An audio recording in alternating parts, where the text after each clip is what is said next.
Hey, what's up guys and welcome to a new video. In today's video I'm gonna show you guys how to make the bubble stitch. This is stitch that is required for my beer pattern. If you guys are interested about the beer pattern, there's a link in my bio. But yeah guys, in today's video that is the plan of the video, so I'm gonna show you guys how to do the bubble stitch. And I started with a total of 5 chains just for demonstration, but to do the bubble stitch you will need to first yarn over. So let's do that. Yarn over, and I'm gonna insert my hook into the next stitch, pull up a loop. As you guys can see right there, I have 3 loops on my hook. Yarn over and pull it through the first 2 loops. There we go. And we will repeat the same process 4 more times. So I will yarn over again, go into the same stitch, I will pull up a loop. There we go. And I will yarn over and pull it through the first 2 loops. There we go.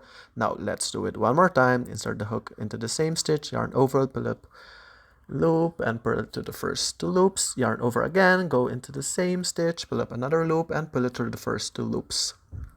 And one more time, and this is the last time, yarn over and I will pull up to the first 2 loops, and now I shall have a total of 6 loops onto my hook. So as you guys see, I have 1, 2, 3, 4, 5, 6. And now I will yarn over and pull it through the last 6 loops. There you go guys, this is how you make the bubble stitch, and now you just need to poke it. I will poke it with my fingers to make the bubble pop, and this is how basically you do the bubble stitch, you guys.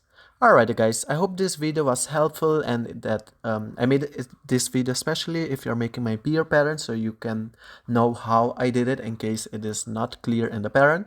So yeah guys, so if you guys are interested to purchase my BB the beer pattern, there is a link in my bio, and I want to thank you guys as usual always for your support. It means a lot to me, and I hope this video was helpful. But yeah guys, with that being said, I want to thank you guys so much for watching, and I hope to see you guys in my next video. See you soon guys. Bye.